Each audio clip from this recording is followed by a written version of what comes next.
Gentlemen, brothers and sisters, welcome and thank you for coming along to support this morning's seminar on this beautiful sunny Canberra morning, coinciding with the opening of our 44th Parliament.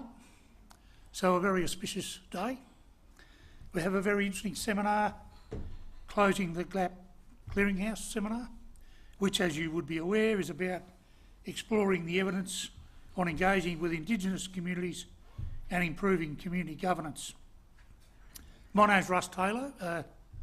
In my normal job, I'm Principal or CEO of Aihw, the Australian Institute of Aboriginal and Torres Strait Islander Studies here in Canberra.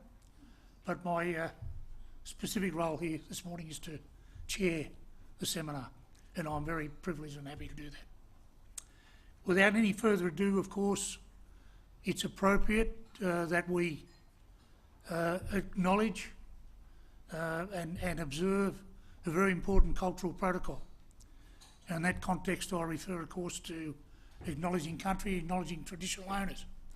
And I have great pleasure in that context in introducing our next speaker, Aunty Agnes Shea, OAM, a very respected Ngunnawal elder, who is going to provide us with a welcome to country. Thank you very much, Aunty.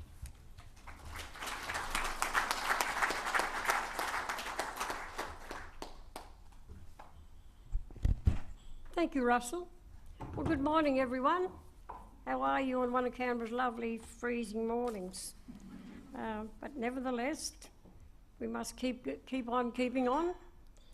Like Russell said, I'm Aunty Agnes Shea and I'm one of the senior Ngunnawal elders, and I'm very proud and honoured to be invited here today to welcome you to the land of the Ngunnawal people. I'd like to start off by acknowledging our distinguished guests, ladies and gentlemen, and a very special welcome to all of our Aboriginal and Torres Strait Island friends and our non-Indigenous friends who've joined us here today. And anyone who may have joined us for the first time, a very special welcome to you. And those who've been here before, welcome back. And as an elder, I'd like to extend that welcome to all elders, regardless of your cultures. I'll quickly say a little bit about the Ngunnawal community, and then I'll explain why an elder is asked to come and do welcome to country and the meaning of it. And I'm sure most of the Canberras here are getting a bit tired of me doing this, but nevertheless, that's my job and I've got to do it.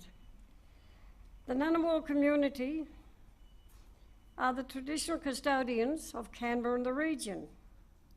The audience may not be aware that the Ngunnawal nation is made up of several family groups and not just individuals who represent the interest of this country. Therefore, as a community, we have an elected body known as the United Ngunnawal Elders Council to represent us, along with the Aboriginal and Torres Strait Island elected body of the ACT. This is important for you to understand and acknowledge, for our identity is a collective identity. There are other Indigenous and non-Indigenous people from many nations around the country and the world who have come to live on Ngunnawal land, and I would like to acknowledge and pay my respects to them also, especially those who've joined us here this morning. And now I'll explain the meaning of a welcome. The tradition of welcoming people is a cultural practice, and that was handed down by our old people from the beginning of time.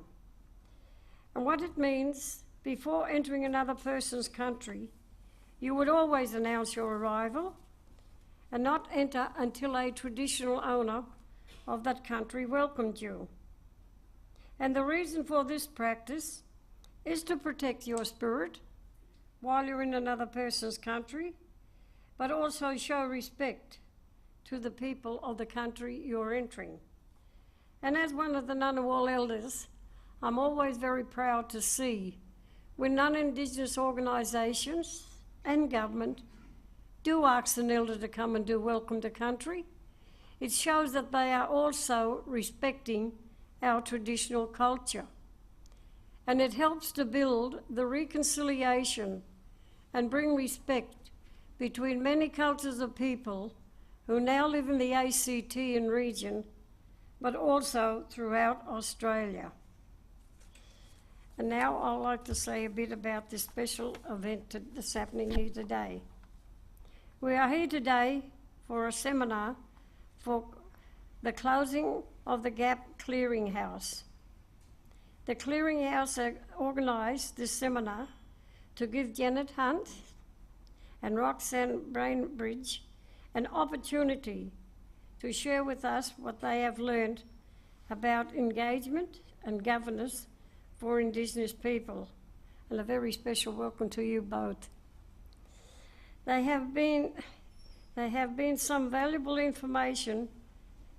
They have some valuable information to share with us about the structures that organisations, including governments, need to set up so that Indigenous people can make decisions about their long-term goals and objectives for the communities. The papers also talk about how governments can better involve with Indigenous people in the decisions that affect their lives. The main message that I would like to give you today is that real consultation and engagement takes time, and that hurried one-off consultation that are organised without input from Indigenous people do not work.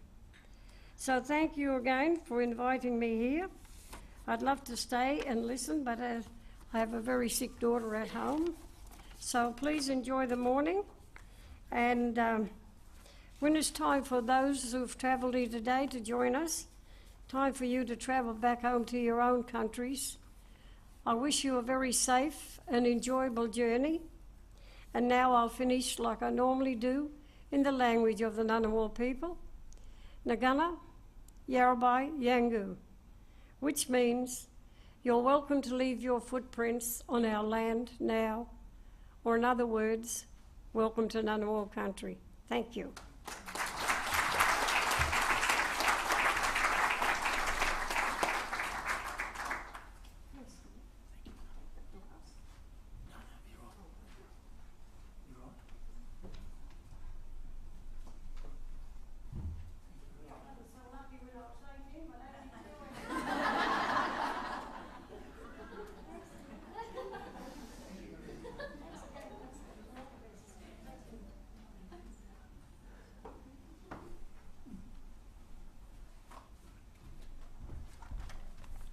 Thanks very much, Auntie Agnes, for that, as usual, wonderful and very gracious welcome to country.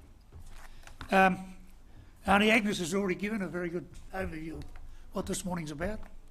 As you would be aware, the Closing the Gap Clearinghouse is an online source of research and information on solutions and initiatives aimed at closing the gap on Indigenous disadvantage. And it seeks to focus on what works rather than on the nature or extent of our problems, which of course we know quite a bit about.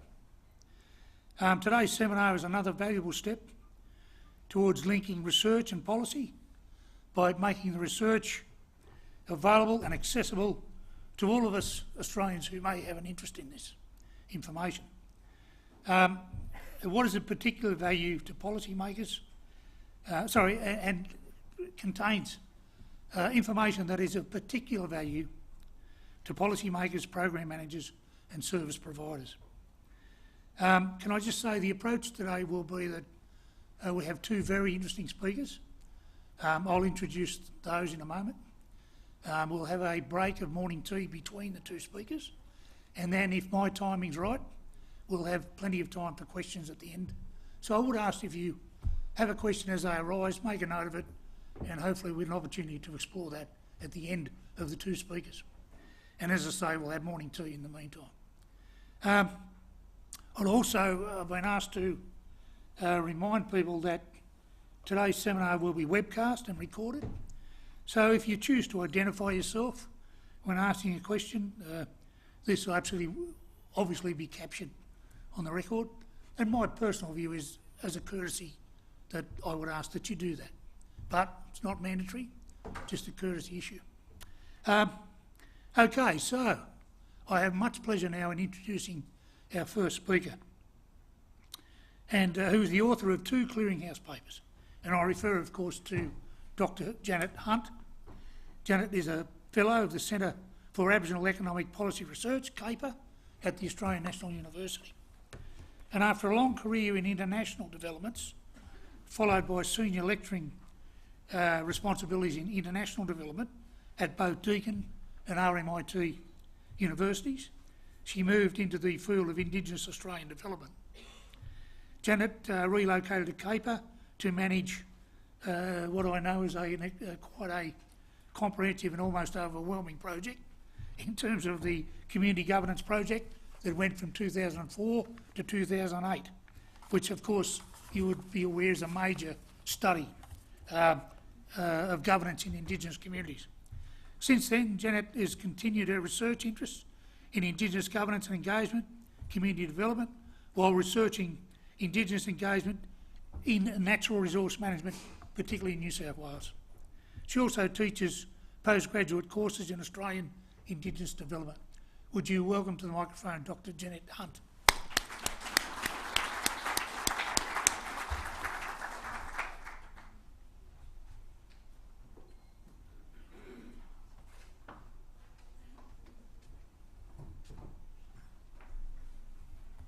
Well, thank you very much, Russell, and thanks very much to Auntie Agnes for her very lovely welcome to country. I'd like to pay my respects to her and the other elders of the Ngunnawal Elders Council, their ancestors and other Aboriginal people who are here today. I'd also like to thank the Closing the Gap Clearinghouse for the opportunity to undertake this piece of research and to present the findings here today. Thank you, Russell. So what I want to do is tell you about the literature review that I undertook, which was to explore what evidence there is about effective engagement with Indigenous communities. And it was a literature review task I undertook, not primary research. So what did I look for? Oh, wrong way. So what did I look for? I found the most research evidence around efforts at engagement at a regional level in Australia, as well as in 3 key sectors, which were health, natural resource management, and early childhood. I also looked for material about engagement with NGOs and companies, although most of the research is about engagement with government, state and federal.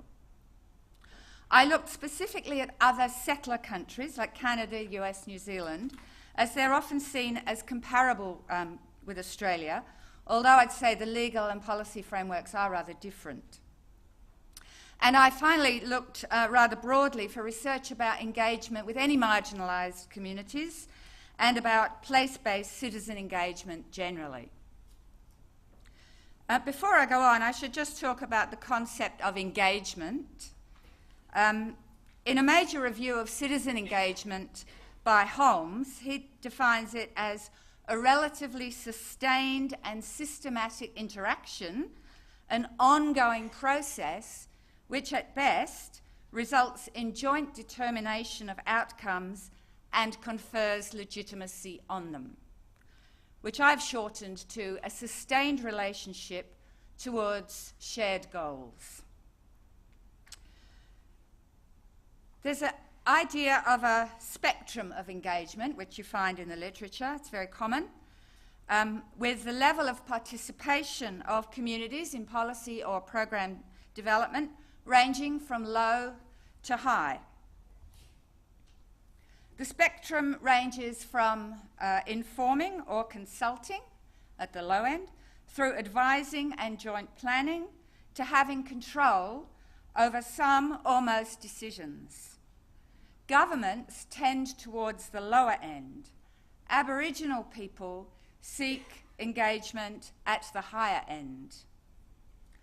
The research indicates that where problems are complex, or so-called wicked problems, such as in Indigenous affairs, then the level of engagement that works best is at the high end of the spectrum, so that people participate in defining the problem to be addressed as well as the solution. There is some evidence in Indigenous communities that supports this. For example, an evaluation of the communities in crisis policy in 4 remote Aboriginal communities in Western Australia illustrated the importance of involving people in a thorough diagnosis of the problem. However, it's also clear that engaging marginalised communities isn't easy. So what are some of the factors?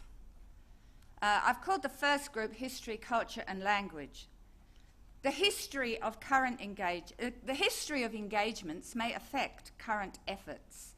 Indigenous people's experiences of engagement with settler society has been a harsh one, and Indigenous distrust of governments and others is entirely understandable. At the same time, Indigenous cultural practices and forms are very resilient and need to be understood and taken into account. People assert their cultural identities and may struggle to work cross-culturally with Western systems of governance, where responsibility for bridging the difference usually falls heavily on them. Language is another important factor. That may be because people are being asked to operate in their second, third, or even fourth language, English. And even for fluent English speakers, government speak is another language as well. Effective communication is essential to successful engagement, and it requires well-prepared interpreters in more remote regions and care to make sure concepts are fully understood everywhere. Indigenous communities are very complex places with heterogeneous mixes of people with potentially different identities and interests, sometimes reflected in different organisations and with dispersed leadership. Knowledge of these complexities is important for successful engagement. Engaging only through representatives and public meetings can be fraught with challenges. Obviously, if you're seeking to engage, you have to think about the appropriate scale. And here we need to understand the concept of relational autonomy, whereby Indigenous people try to balance the autonomy of a small group with a desire to maintain connections with a wider network of relationships. Judgments need to be made about the level of engagement needed for different purposes within that framework. There may be a need for multi-layered engagement. Now, if engagement is a sustained relationship, then Indigenous people need to have governance arrangements in place that enable them to collectively engage with governments. And this will often require governments to invest in Indigenous governance and management capacities to support the ongoing processes of engagement. Indigenous organisations are the most visible expressions of this governance and can assist people to engage with outsiders, but we need to be sensitive to the challenges and constraints that they face as the intermediaries, balancing different worldviews, aspirations and expectations. The purpose of engagement also needs to be clear, but a most important finding is that the purpose of engagement must be related to Indigenous aspirations if it's to be successful and sustained. And finally, timeframes have to be adequate and responsive, and there need to be creative ways for people to have input. It could be oral, it could be by video, and this applies particularly to policy and funding issues, not just in written form. I had a look at the policy context and recent approaches to engagement, which I don't have time to go into today. At the national level, we now have an engagement framework and an MOU with the National Congress of Australia's First Peoples. There have been a multitude of guidelines, largely about how to do a consultation.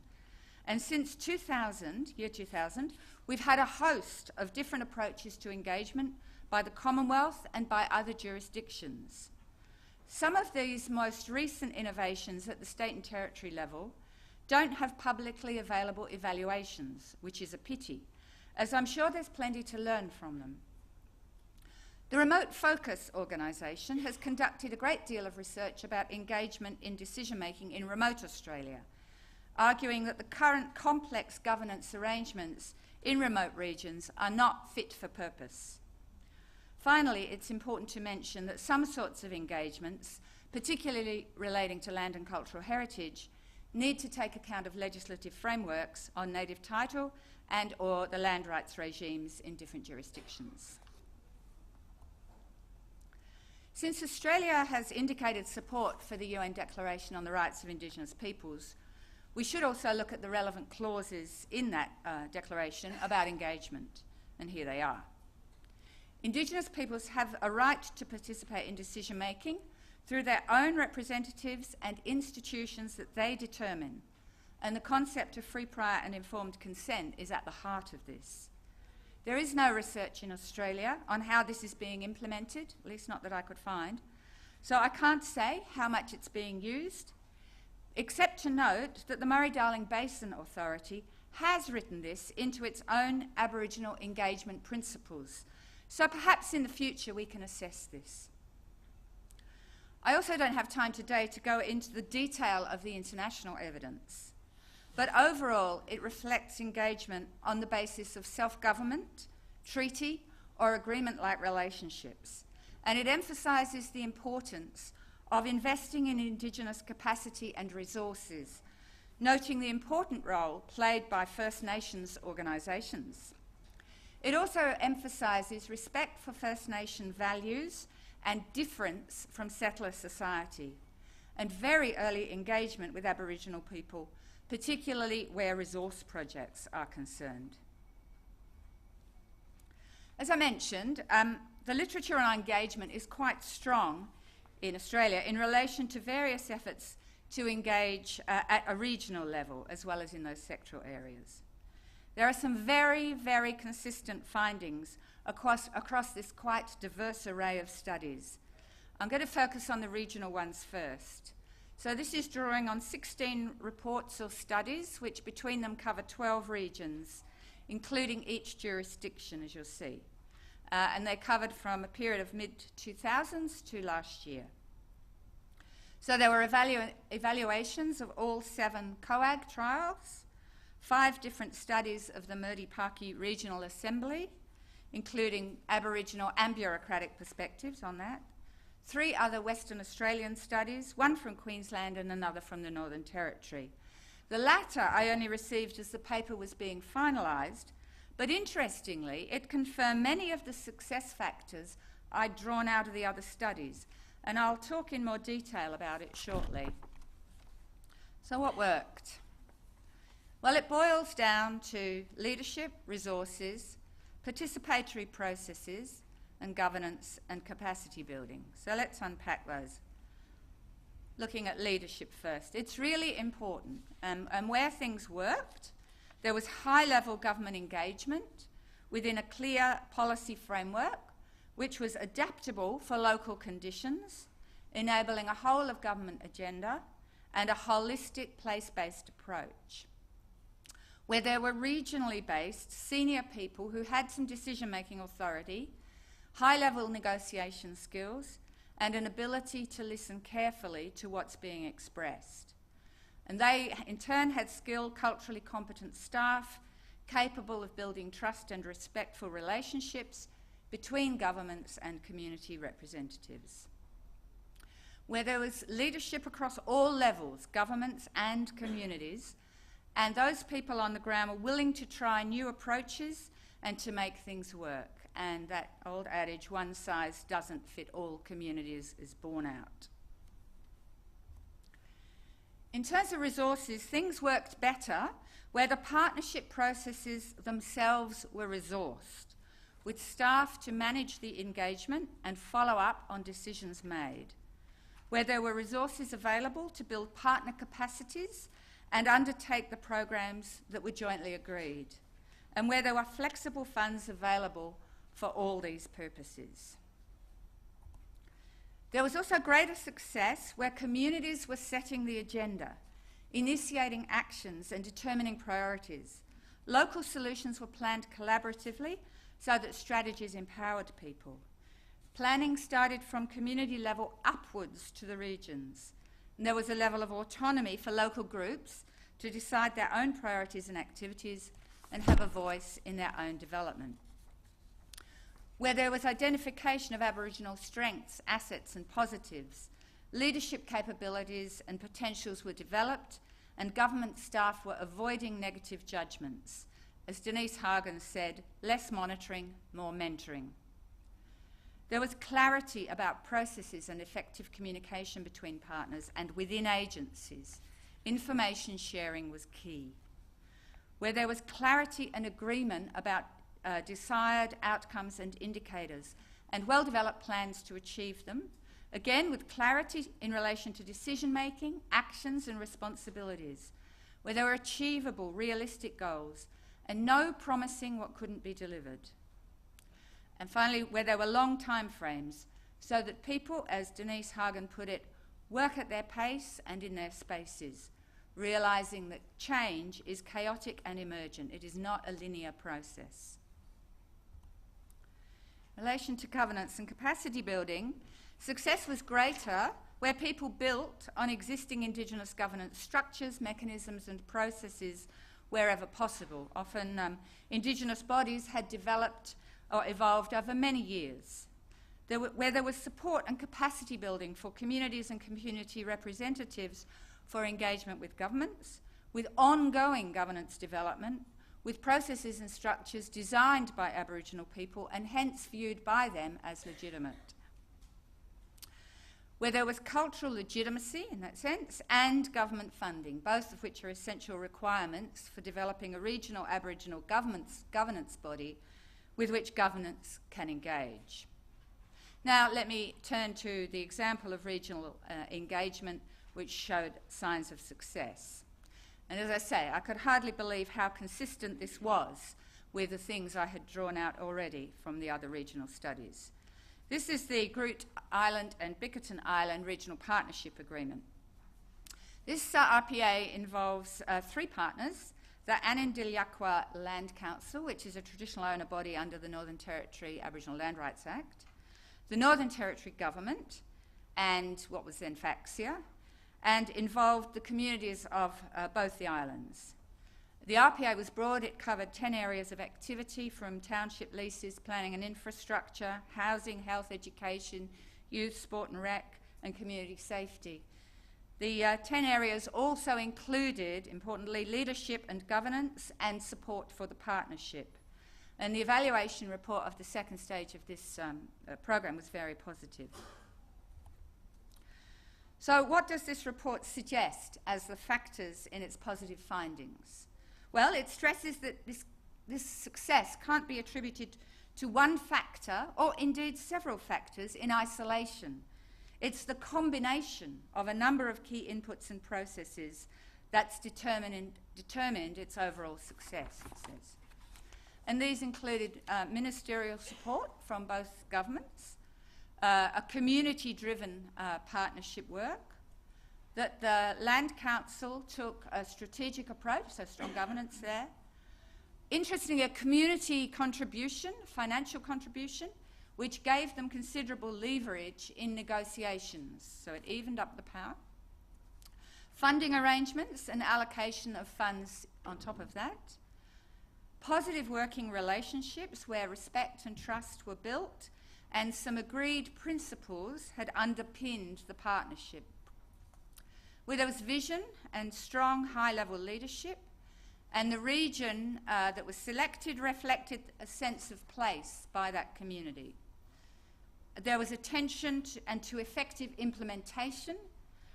It was well supported administratively, and there was attention to evidence of good practice and what works. However, nothing's perfect. The evaluation said that there still needed improvement in relation to more integrated plans and pooled funding, better alignment across the governments, and more streamlined and collaborative processes at the local level. The evaluation team mentioned these some unique factors, such as the fact that this was one language and cultural group, and that the community did have some of its own resources to commit. But they concluded that a number of other factors were very replicable elsewhere. And here's the things they thought were replicable. The equality between the partners and the authority each had given to proceed, the community needs and aspirations driving the agenda, the objectives and priorities that were shared by all the parties, the detailed planning and negotiation from the outset, those underlying principles of operation as a touchstone for the partnership, adequate resourcing and a long time frame, and the responsive and efficient management. All right. So going back to the broader literature, regional literature, what didn't work? I've grouped these under three headings: government arrangements, community capacities, and relationships. So engagement didn't work so well where government's own arrangements didn't support it. And this may have been because different jurisdictions and departments had different priorities, expectations, levels of commitment, or policy and implementation frameworks that were never resolved to enable effective whole-of-government working with Indigenous partners. Where high-level government goals weren't adequately translated into specific plans and actions with clear responsibilities, or where solutions were designed outside the community and were implemented, or where there were fragmented short-term projects. Didn't work so well either where organisational cultures discouraged flexibility and risk-taking, and more junior staff couldn't make government aspirations happen. Where there was insufficient focus on relationship building, too much turnover of key personnel in governments and sometimes in communities as well, or where there were fly-in, fly-out services that simply didn't have time to build relationships, or where there was an absence of streamlined and flexible funding. It also didn't work so well where communities had a weaker capacity to engage with government, or where they were cynical about the ability of governments to change, and where there was little government support for the necessary community learning and capacity building, or where communities had problems in their own community-level governance which impeded their leaders' ability to engage effectively with governments. In terms of relationships, engagement wasn't so successful where there was insufficient participation and sense of shared ownership by Indigenous people in decision-making, governance and accountability, where there weren't genuinely shared objectives, performance indicators or benchmarks, and where there wasn't shared access to local level data for monitoring and evaluation. It's quite important. Or where government agencies weren't clear about roles and responsibilities in partnership arrangements, or didn't follow agreed processes, or where government limitations were not made clear to Indigenous partners from the outset. Moving on then to the sectoral findings, there were many similarities across the different sectors, but just to summarise down, 12 health, 9 early childhood case studies, 14 natural resource management studies, and 3 studies of engagement with non-government organisations. Here's the key success factors that emerged. So long-term relationships based on trust, working within a framework of Aboriginal-driven decision-making, where power inequalities are addressed through strong mutual accountabilities, where there were culturally competent staff, and where there was shared responsibility and accountability for shared objectives. So it starts to get a bit repetitive. But let me give you an example of challenges in engagement in the NRM sector, some of the things that haven't worked. And this is a study of engagement in coastal zone planning in central Queensland. And it identified a number of barriers to Indigenous engagement. So the first was Aboriginal people's lack of financial and technical resources, but there was a lot more. Inequity, Indigenous people being expected to participate voluntarily in meetings where everyone else is paid, where Aboriginal people are expected to attend bureaucratic meetings with set agendas and discuss issues through what they see as a Western lens, where Aboriginal people had low levels of confidence that they'd be listened to and their knowledge respected, and where government agencies and others failed to acknowledge the considerable diversity among Aboriginal people. In this case, there were 3 distinct cultural groups with their own languages, customs, aspirations, and so on. So the result of this combination is what they perceive as tokenistic consultation and resource disparity, and this weakens Aboriginal people's commitment to participation. So they suggested some strategies for overcoming this sort of disempowering environment for Aboriginal people. So the solutions they suggested were Aboriginal people agenda setting, ensuring the full range of Indigenous interests are represented, capacity building, support, both financial and other, for Aboriginal involvement, and modification of processes and structures, whilst also considering, this is an environmental context, the social justice agenda for Aboriginal people, cultural awareness training for government about Aboriginal ways of doing business, and in particular how those particular groups view the coastal environment holistically, which helps build non-Indigenous capacity to engage with Aboriginal people. Ensuring Aboriginal specific views are respected, recorded, and investing in relationships and communication based on equality, openness, and respect for each other's values. And supporting the development of Aboriginal governance structures. In this case, an Elders Committee emerged that facilitated Aboriginal people's involvement. And this starts to challenge the power inequalities. So, to summarise, all the studies about Aboriginal and more broadly marginalised people's engagement, I think it comes down to 3 key things: relationships, participatory processes, and governance and leadership. So I'll very quickly finish by running through those.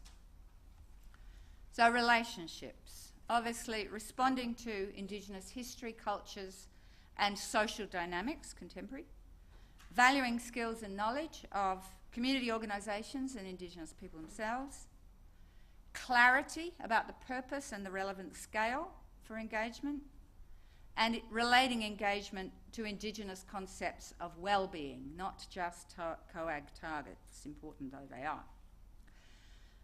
In terms of relationships, we need long-term relationships of trust, respect, and honesty, accessible ongoing communication and information in all directions, effective governance and capacity, both in the Indigenous communities and among governments, and appropriate timeframes.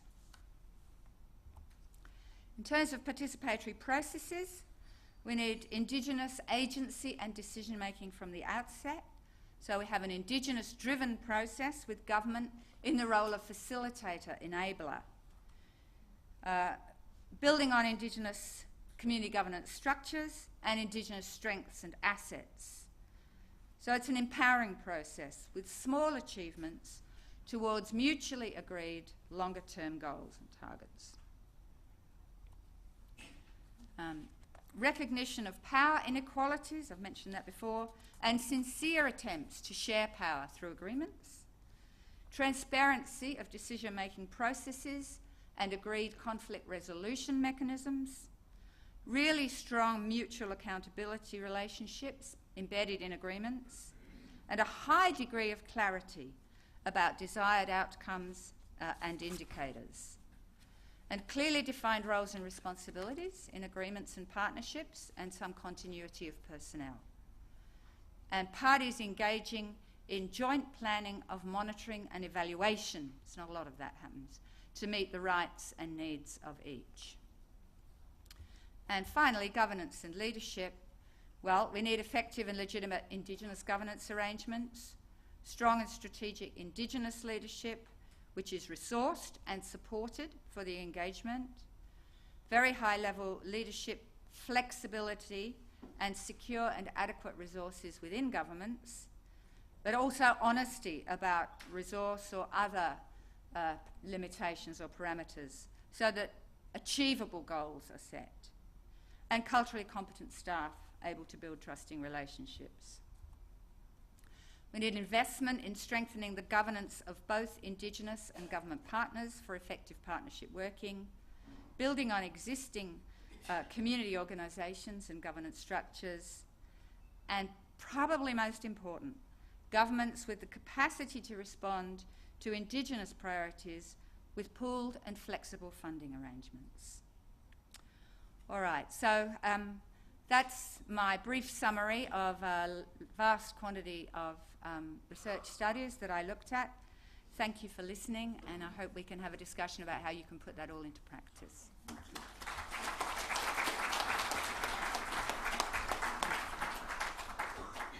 Thank you, Janet, for an extremely clear presentation, and also thank you for finishing right on time.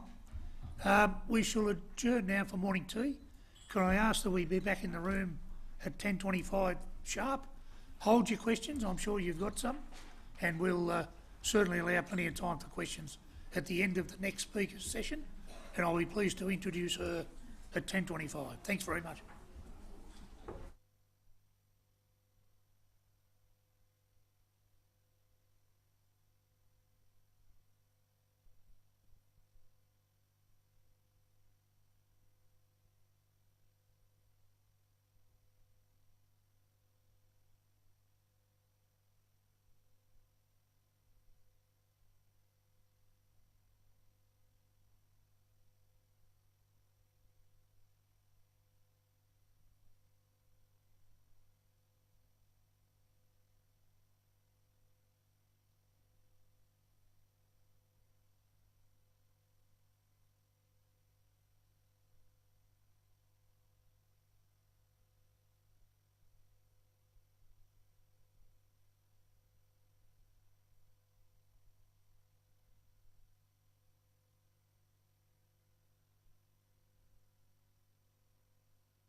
Did you participate in the West Australian?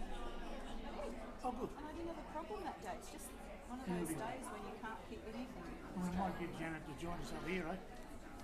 Oh, I think she doesn't. Oh, okay. Maybe questions. Yeah, yeah, okay.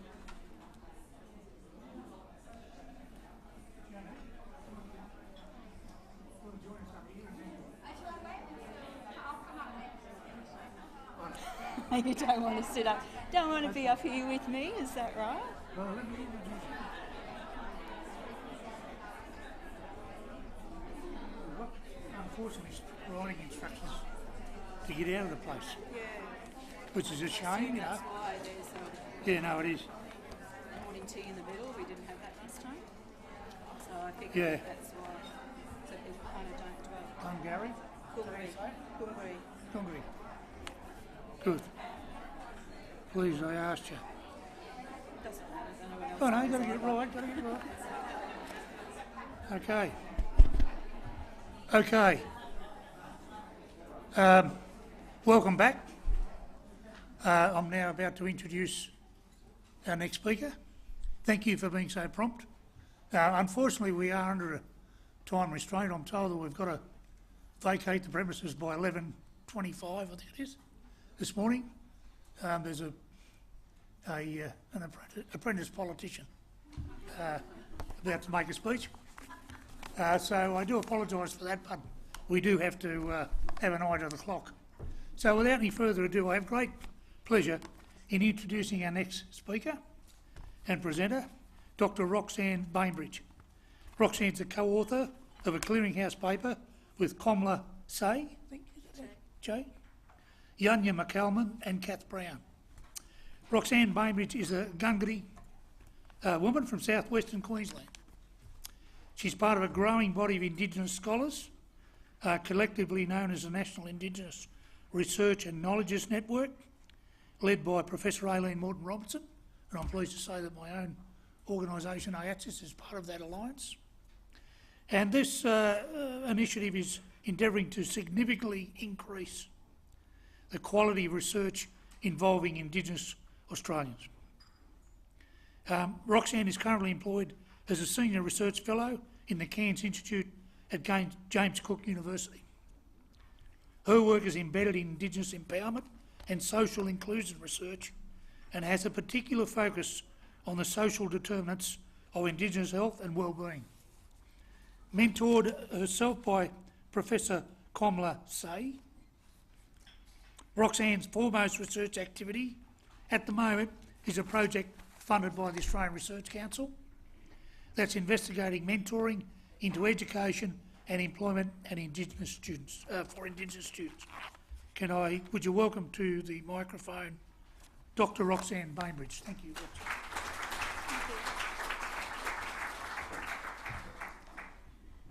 Okay, thanks, Russell. And I'd just firstly like to acknowledge the traditional owners of the lands upon which we're meeting today, and also pay my respects to their elders, my elders, and any elders in the room, and also to our children who are the future generations for us.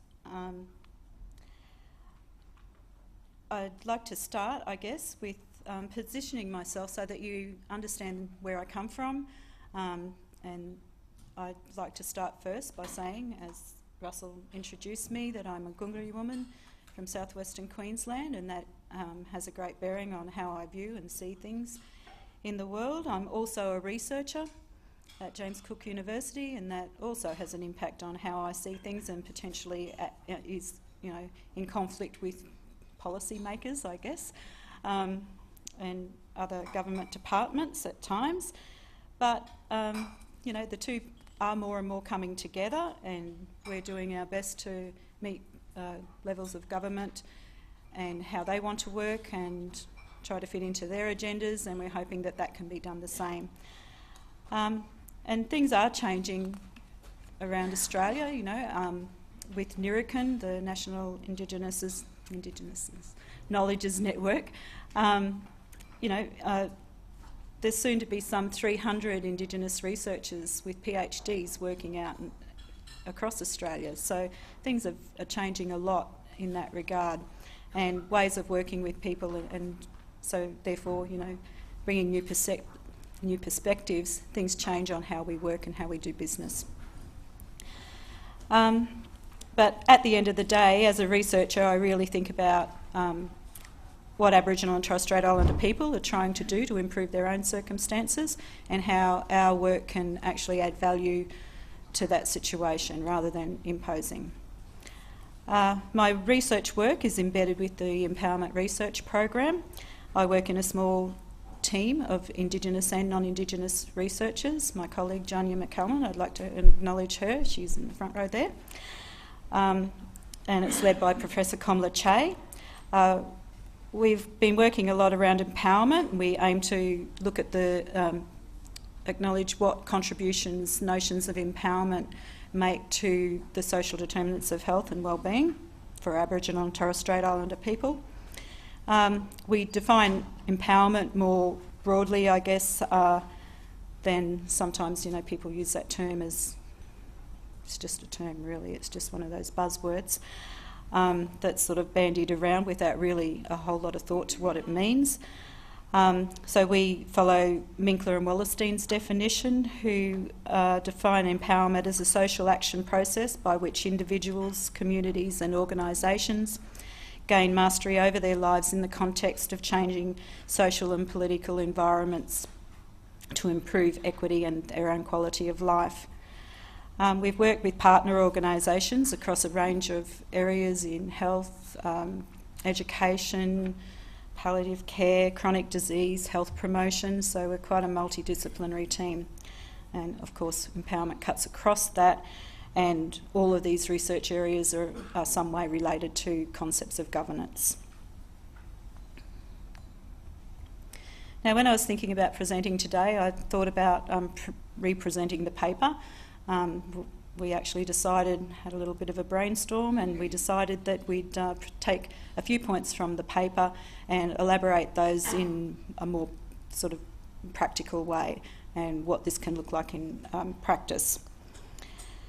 So the 4 items on the agenda are the importance of evaluation research. These all came from the governance paper.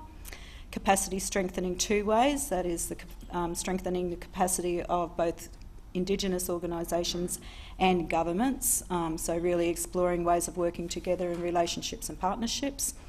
The fact that governance operates at multiple levels and they are interrelated. And all of this work also relates to what Janet's just presented, so quite complementary really. And the importance of strengthening soft capacities alongside hard capacities is something that's not often thought about.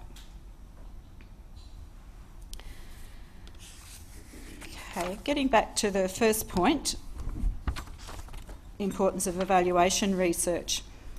When we conducted the review for the paper, in the resource sheet, of the 127 references that focused on Indigenous Australian governance, only 12 or 9% provided accounts of programs designed to improve governance through strengthening organisational capacity. Of these, 3 focused on strengthening the capacity of leaders, 3 involved informal governance through groups, 4 accounted for Indigenous organisations, and 2 related to COAG initiatives. Accounts were predominantly descriptive, and so what that means is that we have a relatively poor evidence base from which to draw to understand what we need to do better and how to do it. So building on that notion, I think if we really think about the closing the gap work that's been very quite industriously working together, and I certainly hope that it gets funded next year. Again, I think, across a vast range of issues, there's sort of themes that come up, and really we don't know a whole lot about what works. It comes up time and time again, and I think this is demonstrated in other areas. Sanson Fisher's work, 2006, reviewed Indigenous health, and that revealed also a strong focus on descriptive research. with very little measurement research and intervention research. Paul et al.'s review of the sorry state of the evidence base for improving the health of Indigenous populations in Canada, the United States, New Zealand and Australia found only 19 of the 665 intervention studies that met rigorous quality criteria methodologically, and really they were not sufficient to confidently establish the effectiveness of strategies to improve health outcomes. So really, if you think about that, you think, well, Aboriginal people have been researched to death, yet researchers really haven't stepped up and governments haven't done their bit as well on the other side to bring the evidence that's really needed to make things happen and change. Our own systematic review findings, we've done quite a vast range of systematic reviews in mentoring, sexual assault, cultural competency, child and maternal health. They all indicate the same things. So there's a real issue of just an overwhelming descriptive research out there and not much evaluation or intervention research. I guess what's pointing to there is that there really needs to be a balance of those three types of research.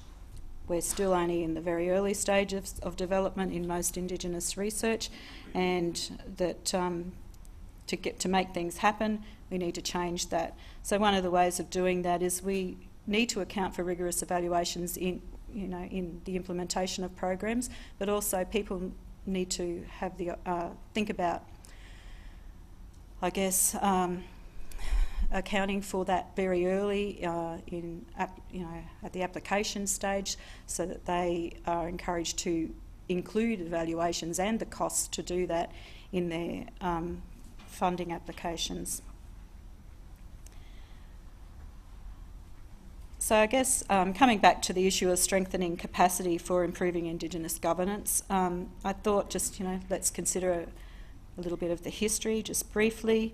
In the 1970s, national policies encouraged Aboriginal and Torres Strait Islander efforts towards autonomy through the empowerment of community-level organisations. Indigenous communities played leading roles in building community-controlled local government, health, housing, alcohol rehabilitation and welfare services.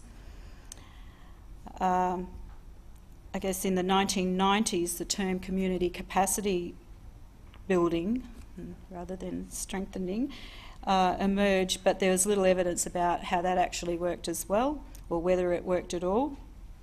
It entered the Australian policy arena in 1996 within the context of concern for reducing welfare dependency, fostering local participation and decision making, and trialling new approaches to partnerships and coordination across governments.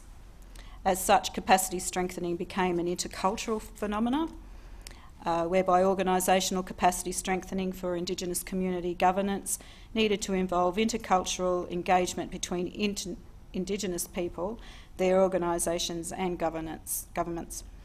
Getting confused, governments. Getting the balance right here has been incredibly difficult, particularly between operational autonomy, political support, performance and accountability. So Janet's more than adequately explored governance in this area and refers to it as the evolving processes, relationships, institutions and structures by which a group of people, community or society organise themselves collectively to achieve the things that matter to them. I think for Indigenous people, what does this mean? It means actively strengthening decision making and control over their organisations and building on people's personal and collective contributions and shared commitment to their organisations' chosen governance processes, goals and identity. But one of the fundamental challenges to achieving Indigenous community governance is a lack of agreed understanding. So each community is different and local decisions need to be made about group membership and identity, who has authority in the group and over what, agreed rules to ensure authority is exercised properly and decision makers are held accountable, how decisions are enforced, how rights and interests with others are negotiated, and what arrangements will best enable the achievement of goals. And that comes also from Janet's work. I'd like to acknowledge her again. To reach these decisions, there needs to be workable partnerships in place, and in this context, the second point to be made is that we reconsider one-sided approaches previously undertaken by governments and others. So really thinking about how researchers, governments and other people can work with Indigenous communities in enabling governance processes, but also thinking about two-way capacity enhancement. So for government to work through partnerships and for communities to be better supported to improve their own situations.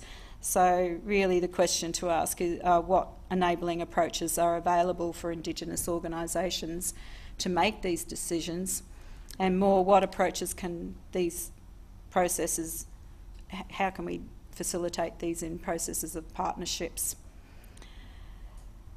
So I'd just like to talk about here on our own research. One strategy that our team has effectively used is participatory action research.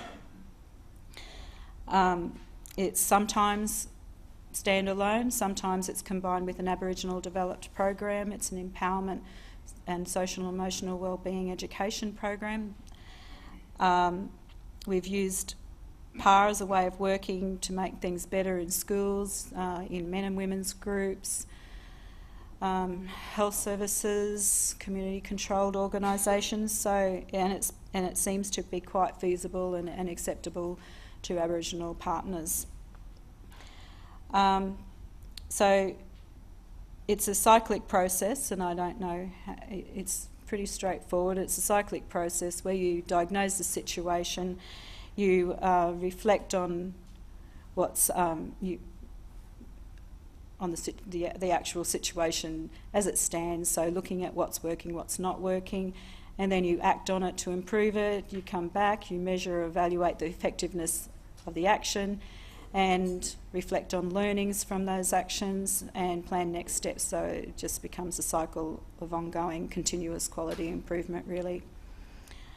So we use established questions to facilitate this process, and really very simple: how are we going, what's happening, what is working, what is not working, are we getting our fair share of resources relative to needs, who is benefiting and who is missing out, and how can we reach those people who are missing out, and how can we improve our own situation. So it's really closely akin to continuous quality improvement that people might be more familiar with, but it's been used in both Aboriginal organisations and government's departments, and although it's a new way of doing business, it can be a little bit challenging for some people, and it's really interesting, but it seems to be more challenging for governments than it is for communities. So it's quite amenable to the ways Aboriginal people work.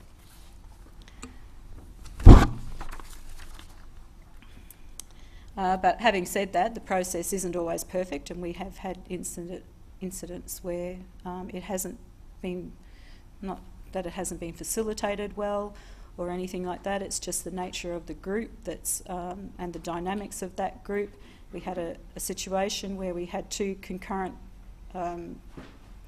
projects happening around CDEP. One was facilitated by a local Aboriginal man in Yarrabah, and the other one was facilitated by government. The local situation worked extremely well, while the government project actually disbanded and didn't actually go anywhere. And reflecting on that, I think I'd have to say that it didn't have the local input, even though we had asked. We tried to facilitate more communication strategies. They didn't occur either. It just didn't seem to matter what we did. It just didn't meet. When they had to reflect on what they were doing, they were so far removed from the on-the-ground reality that that couldn't occur either. So, so just the nature of the group and their roles in the group is very important, and something that Janet raised as well. Just on another piece of work that we did through our team, this particular approach was used in our health initiatives where nurses and health workers were required to work together in a team approach. The effective elements are framed down there as empowerment attributes of a transdisciplinary and a transcultural teamwork model. But I think what the most important thing here, well, it's not most important because they have to go hand in hand, but the empowerment attributes, they need to happen at multiple levels. If you don't start from the top, if you don't have the bottom and you don't have those in between, it just doesn't function. So, yeah, you're looking at holistic approaches to achieving partnership models. Okay, so, and this is one that I guess a lot of our work focuses on, and that's the importance of strengthening soft capacities alongside hard capacities. I think first we need to consider the nature of capacity strengthening. So strengthening capacity is about accessing opportunities and processes to enhance an organisation's abilities to perform specific actions, solve problems and set and achieve goals, and as Janet says, to get things done. But it needs development from both sides. So when you think about the hard capacities like resources, technical skills, functions, structures, equipment, that sort of thing, we often find that yes, there's lots of training, there's lots of this, there's lots of that, but people can't use them because there's a gap. The other side has to be development of soft capacities. When we're talking about soft capacities, we're talking about morale, engagement, motivation, values, incentives and staff wellbeing. In cross-cultural partnership contexts, there also needs to be a focus on the cultural and cross-cultural elements, and to work not from the assumption of Western approaches, but Janet again talked about this, but to work from an Indigenous perspective and be guided by that and be open to different ways of working. So how can this be done? So as reported in the resource sheet, we know three things. We know that strengthening organisational capacity of both Indigenous and government organisations is critical to raising the health, wellbeing and prosperity of Indigenous Australian communities. Improving the governance processes of Indigenous organisations is also likely to require strengthening of Indigenous and government organisational values, goals, structures, arrangements that influence employees' behaviour and wellbeing. And we also know that the involvement of Indigenous people in decision-making about their own development is critical. So highlighted here is the need to support empowerment and wellbeing and of Indigenous people or others working with them as well, because it goes hand in hand.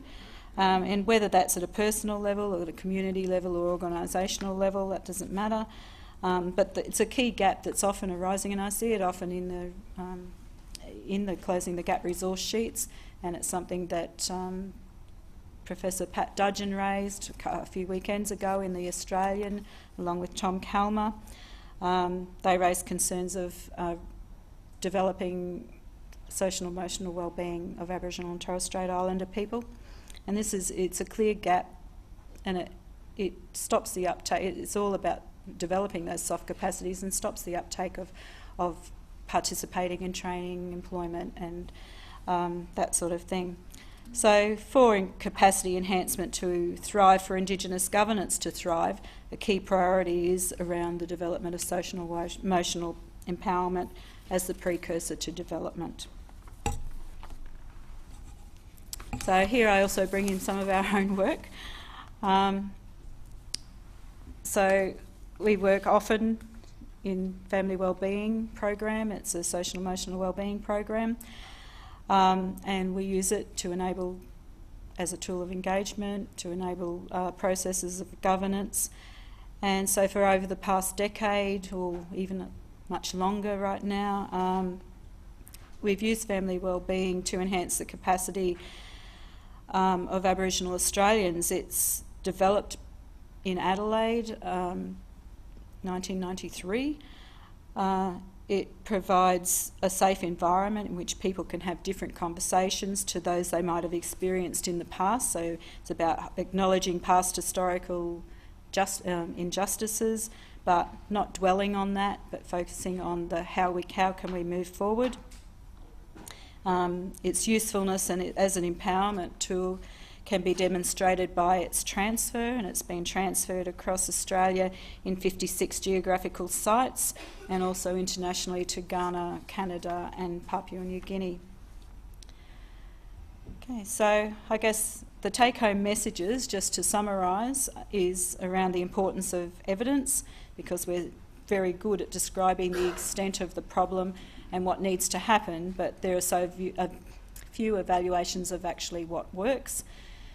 Second, the need for two-way capacity enhancement, for a government to work through partnership and for communities to be better supported to improve their own social and emotional well-being because of the wider benefits towards employment, training, child safety, all the COAG targets. Acknowledge that governance works at different levels and they are interrelated. And also Aboriginal and Torres Strait Islander empowerment and social and emotional well-being are critically important to capacity strengthening, but they have not been well supported. And I'd just like to thank the Clearinghouse for inviting us to and have the opportunity to talk about our work, and also to my colleagues who worked on the paper, and Dr. Janya McCalman, Professor Komla Che and Kath Brown. And that's all, thank you.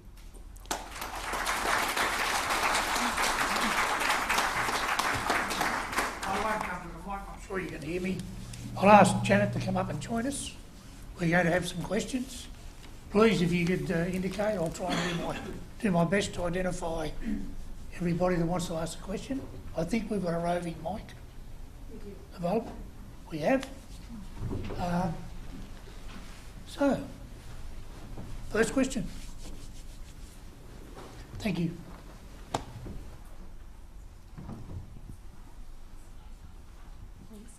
Hi, I'm Kathleen O'Ryan. I'm in Indigenous Affairs in Prime Minister and Cabinet, working on Stronger Futures. I just had a question in relation to governance engagement structures. The Northern Territory Government is currently revising or reviewing and changing its shire structures to introduce local authorities, and I just wondered what your view would be about how that might impact on engagement.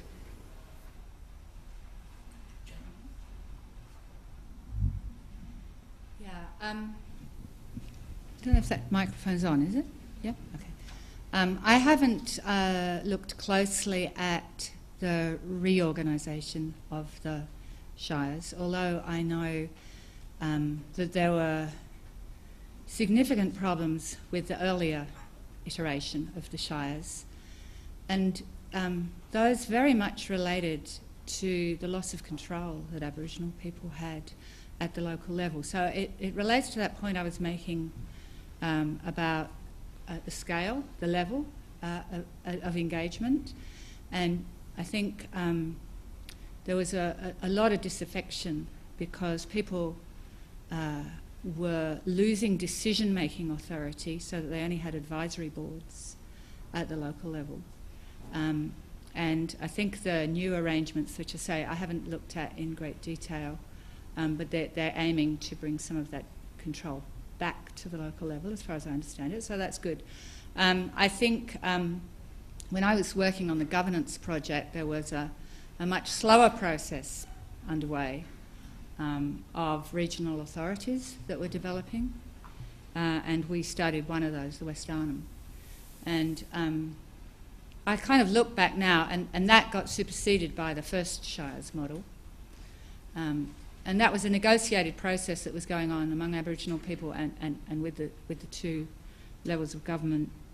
And there was a great deal of Aboriginal ownership of what might have emerged as the West Arnhem Regional Authority. But governments got frustrated that this was a bit slow, and in came the first Shires model. And I look back and I think, well, now they're going back because that Shires model wasn't very successful, so now they're having to redo the Shires model. Had they been patient and let some of those regional authorities emerge, they'd have been up and running and functioning quite well by now, because we've had another few years go by. So I think sometimes the lesson out of the Shires thing, and this isn't exactly answering your question, but there's an important lesson out of the Shires thing, that, which is to do with levels of control and is to do with timeframes and cultural geographies. I didn't talk about that. That sort of comes out of the governance report. But basically, things work better. And actually, the Groote Island study kind of makes a sideways reference to it, that it was one cultural group. But things do work better where you have got a boundary around what you're doing, which makes sense culturally. It could well be a contributing factor to why Fitzroy Futures works. That seems to be working really well, Fitzroy Futures, from what I'm hearing. Yeah.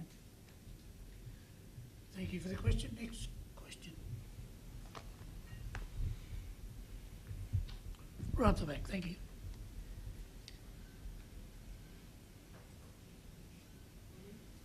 Working? Yes.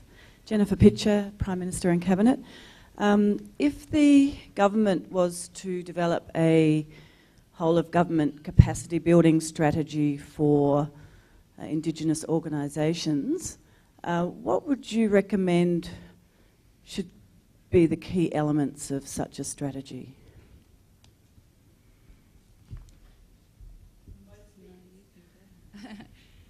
So what you're after, what would be the key elements of a capacity building strategy for Indigenous organisations? Yeah, indeed it would. Okay, I would say I think the first thing is to look at what capacities exist, where there is already capacity, and to explore what are the conditions that enable that capacity to have developed and to continue to maintain itself. And I think one of the areas that seems to me to have some good capacity is in the community-controlled health sector, for example. Seems to be one of the stronger sectors. And so then you'd need to look at, well, why? What are the conditions that enabled that sector to develop as strongly as it has? It may need more capacity building, I don't know, I'm sure it does, but it's a much stronger sector than many others. And it seems to me that there's a number of things, and I haven't done research in this area, but I've observed it and I've kind of reflected on why this might be. So obviously it's had strong support from a mainstream department, but with its own office within that department. So it's had what would appear to be good, strong policy frameworks, but specific for that sector. It's had, in a number of states, well, it's had a national organisation with a role of capacity building. It's also got a number of state and territory associations, AMSANT in the Territory, for example, Quake in Queensland, and others, which play a role of networking, peer learning, capacity building, and so on. Obviously, there's been a strong effort to build the capacity of staff in that sector, both medical staff, nursing staff, and other staff associated in that sector. So it's got a strong Aboriginal staffing component. I'm sure there's many other things, but to me it seems to, it's also, because it's health, and there are certain requirements in terms of standards and protocols, it's risen to the challenge. You know, people have been supported to reach those standards and they've met them. which demonstrates that it's perfectly possible. So I think I'd look at some of those things as a starter and then say, all right, where do we go then to build our strategy based on what we know from that piece of evidence? And obviously it would need to be done in partnership with Indigenous leaders. So I'd get a group together that knows something about this, leaders of Indigenous organisations, and sit down with them and work that strategy out with them. So I don't want to say to you what the strategy must be. I will talk to you about the process I would go through. So you've got, you know, the Congress of First Peoples. They could probably identify for you a range of people who you could sit down with and really work through a strategy. They would undoubtedly help you in doing that. And obviously you would need to get out on the ground and talk to the organisations whose capacity you're trying to strengthen as to what is it they need. Now often what they'll tell you is they need longer term, more flexible funding so that the people in the senior levels of those organisations who have a great deal of capacity don't spend their entire lives fulfilling government requirements for reporting and making another grant application, you know, for another 6 months or another year or whatever. Because when they're having to spend all their time doing that, they're not doing the really important work that they're meant to be doing, of working with their communities and building up their own staff capacities and so on. So I think that's what I would want to say to you about. It's about how I would start thinking about going about building it, not what would be in it. I think that has to be developed collaboratively with an Indigenous team. Roxanne, have you comment on I think, no, I absolutely agree with Janet, and I think the process is much more important, and as we were talking previous to this, these presentations this morning, contexts are they're different. There's different strokes for different folks. So you know, and that's one thing that needs to be acknowledged, is there's a great diversity of capacities out there and opportunities. So the context has everything to do with how. So you really can only implement a process for facilitating that, and not start imposing what the needs are or what particular, you know, tick box things will be needed in any individual organisation, because they're all going to be very different. If I'm allowed a comment, I guess, as a chair, I think one comment I would make, and drawing from both Janet and Roxanne's research, I think if we're talking about whole of government approach, we really do need to unpack that. We really do need to explore what are the characteristics of a whole of government approach, and can we actually deliver? Do we have those attributes and characteristics? Because, you know, my own experience suggests we don't. We need to know more about it. You know, what works, what doesn't work. And I know in Janet's presentation, one of the key elements was community capacity. She talked about the government arrangements. But really what's open to question here is government capacity, you know, to deliver its side of the equation. Absolutely. And so, you know, my own view, and I have, without sounding too cynical and, you know, I'm getting old and cranky, but we really do need to be serious if we're going to use language like whole of government. What does the concept mean? And more importantly, what does it mean for our Indigenous community participants? What does it mean for them? And can we deliver on it? So, Sally, I think there's perhaps some research maybe required there, I'm not sure, but it's an issue for me, I can tell you. Yeah, so thank you. Next question. Leith Jewers from the Department of Veterans Affairs. In your research, you looked at communities and government. Did you look at any interactions between community and community? Being a Cape York man, there are a lot of things that work in the Aboriginal community because we're actually partnerships with other Aboriginal communities and not the government. Did your research cover any of that? No, it didn't.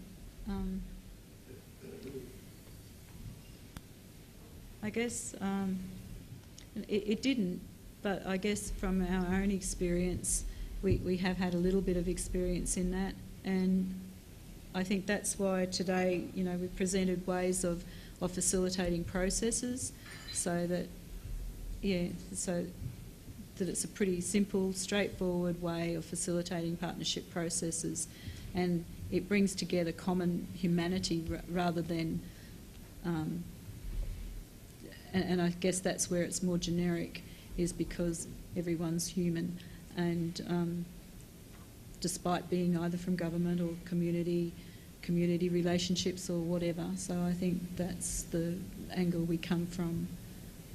Yeah. No, I didn't actually find, because mine was a literature search. I didn't actually find anything, I don't think, that looked at Aboriginal partnerships, you know, with Aboriginal organisations. Yeah, maybe there's a bit of a gap in the research there. Thank you for the question. Any next question? You're all being very shy. Is Dean? I just wondered, Dean Jarrett from the UTS. I just wondered about cultural safety. In either of your research, was there any discussion or talk about cultural safety and what that means? I don't think there was. No. Did you? I asked that. I know that in New Zealand that they're about Yeah. 20 years in front of us in terms of they are. engagement with the Maori community over there.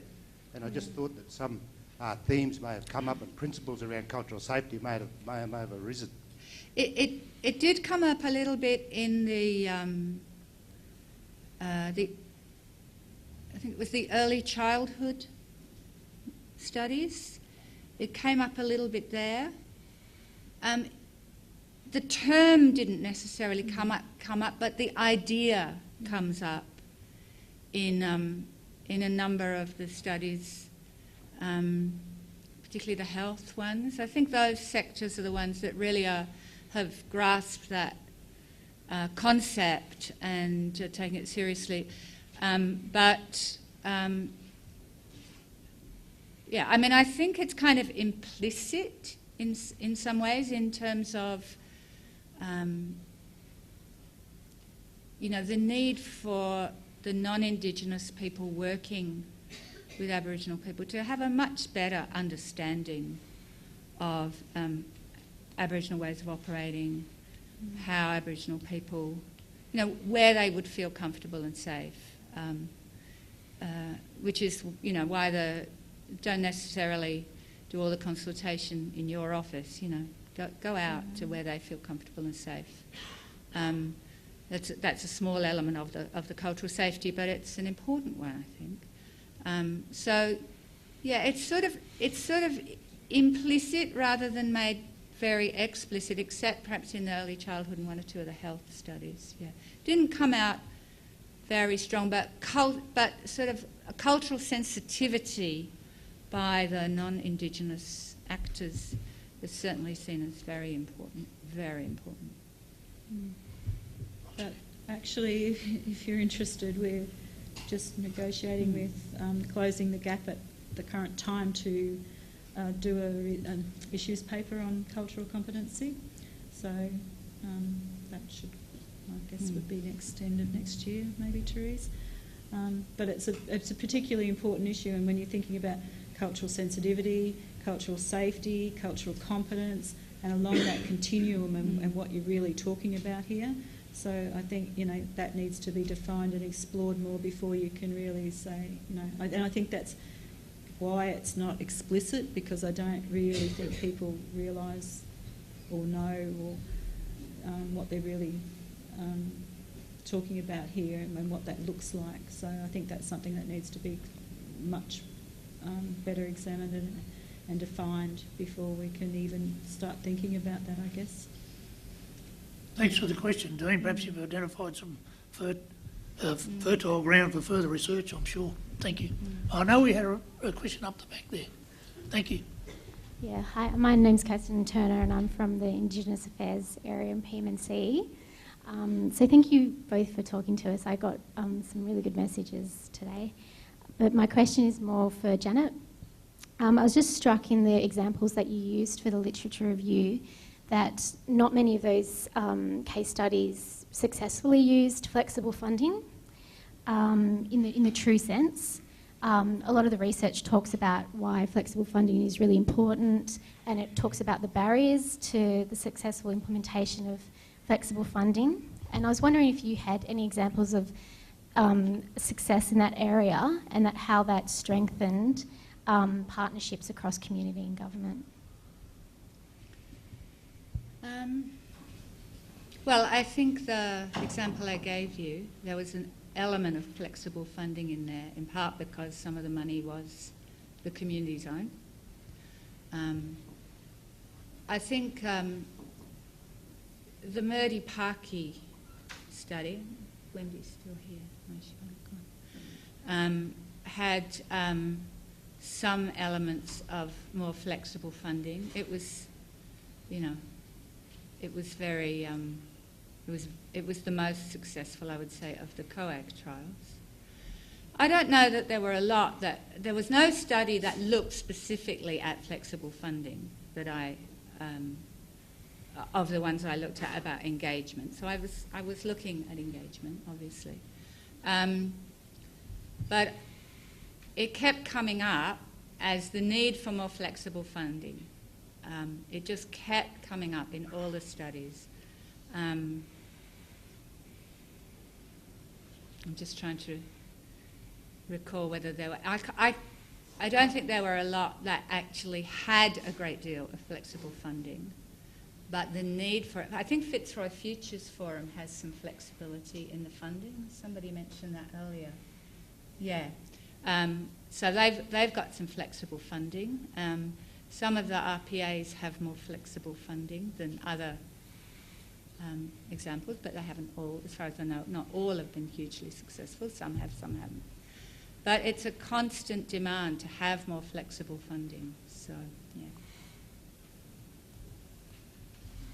How you get that through, you know, how you reach that, I think that's maybe one of those things that we need to look at in terms of the capacity building, because if you can do that, you release latent capacity. I talk about the concept of latent capacity. There's capacity there, but it's being kind of tied up at the moment. And if you can change the surrounding conditions, i.e. the funding arrangements, you can release some of that capacity.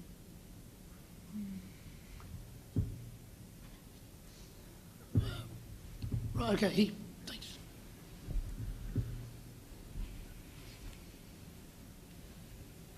I'd just like to go back to one of the questions you answered a bit earlier about the AMSs, about successful programs. I think that's probably one that stands out on its own because it's ongoing funding, and also they generate funding through doctors and bulk billing and all that, so that's just one good model.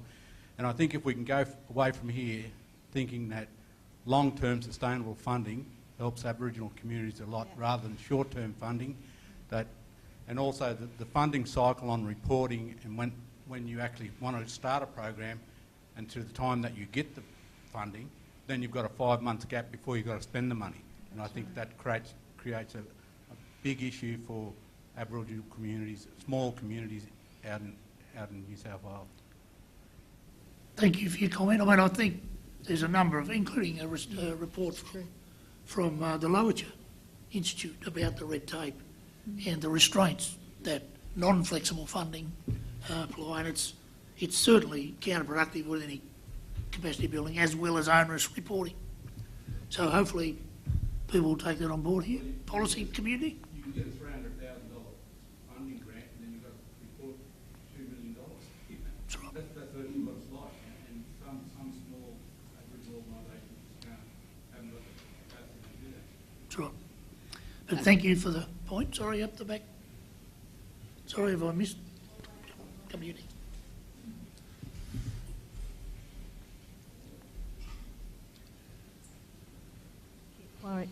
Quarry PMNC. I'm presuming that most of the research that you've been doing is based on the cultural context of the public service. With moves that we see towards economic development, Aboriginal and Torres Strait Islander communities are going to be needing to negotiate in the private enterprise culture. So has there been much research about those outcomes? Not a lot. There's been more in Canada than here in terms of mining agreements and things like that. There is a little in Australia, and it generally points to exactly the same things that I was saying. It's about equalising up the power relationships, time, agreements that are clear and everybody understands. It's clear outcomes. It's very much consistent with what I said there, and it's incorporated into what I said there because there is a bit, largely from the Canadian literature on that. But yeah, you're right. It is more flexible, again, that money, I think, often. But your point about long-term and secure, very important. Roxanne, did you have a comment? No. Okay. Question. Hi, Virginia Carlton Hall, Indigenous Affairs, which used to be Faxia. I wanted to ask about cultural safety that was mentioned earlier. In our experience, we've been working with encouraging all the research that's appropriate coming out of our area to use local researchers and work with Aboriginal people and train them up, which has been happening, growing in some areas and still small in other areas. One example of how we just don't know about the cultural safety of any area. We've come in from completely different backgrounds.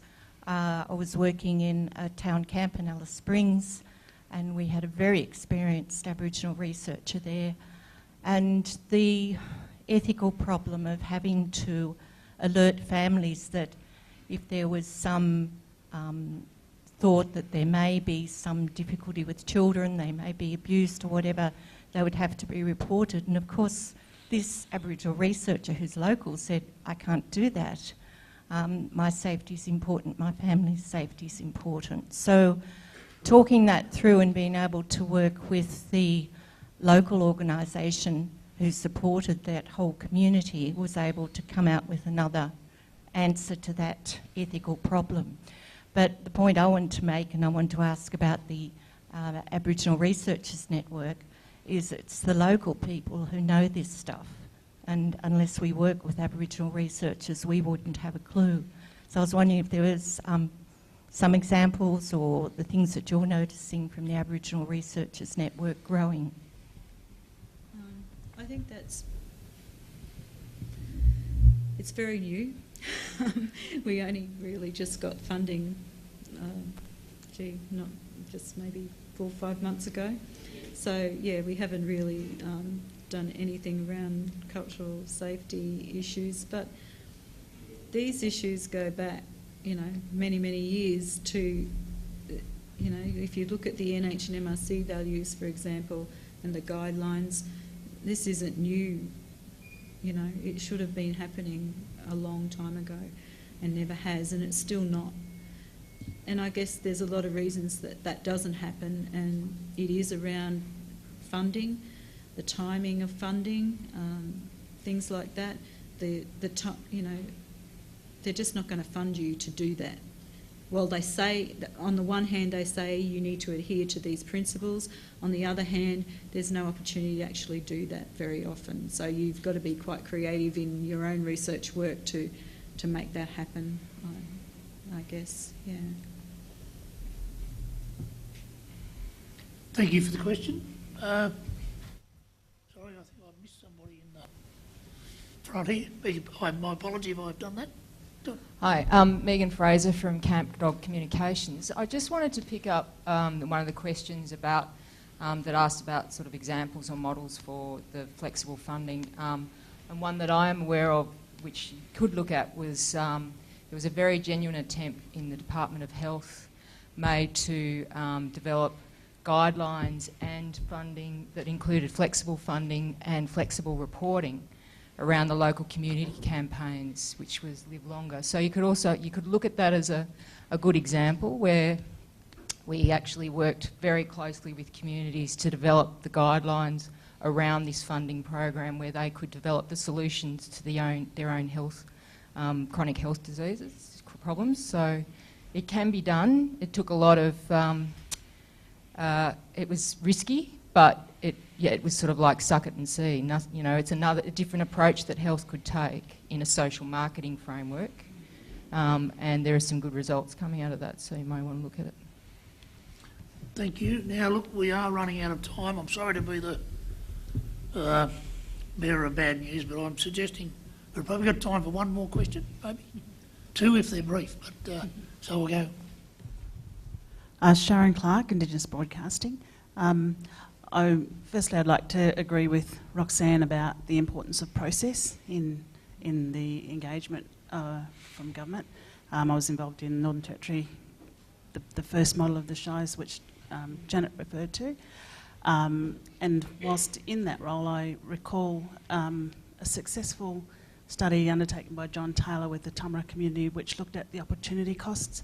And I just wondered whether you saw the merits, you know, whether the merits from that work could be applied in communities being able to articulate things better, you know, in terms of identifying their priorities, in terms of the opportunity cost model.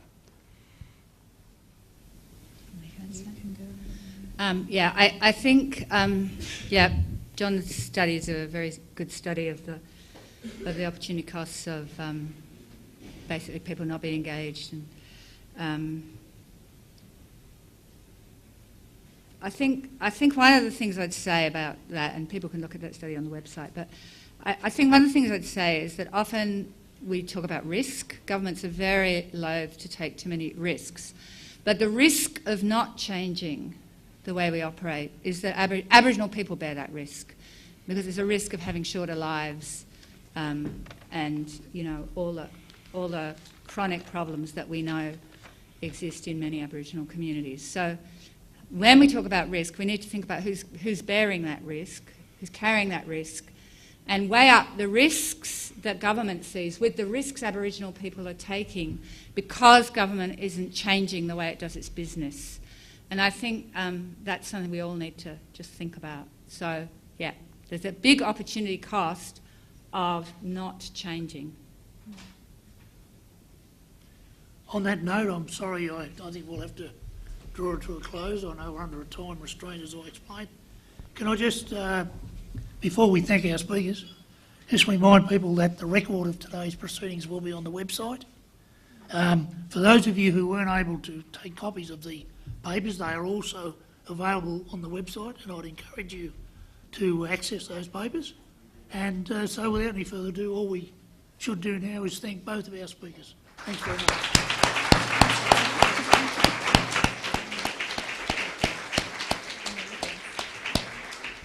And thanks to you all for coming along and supporting the activity. Much appreciated. Thank you.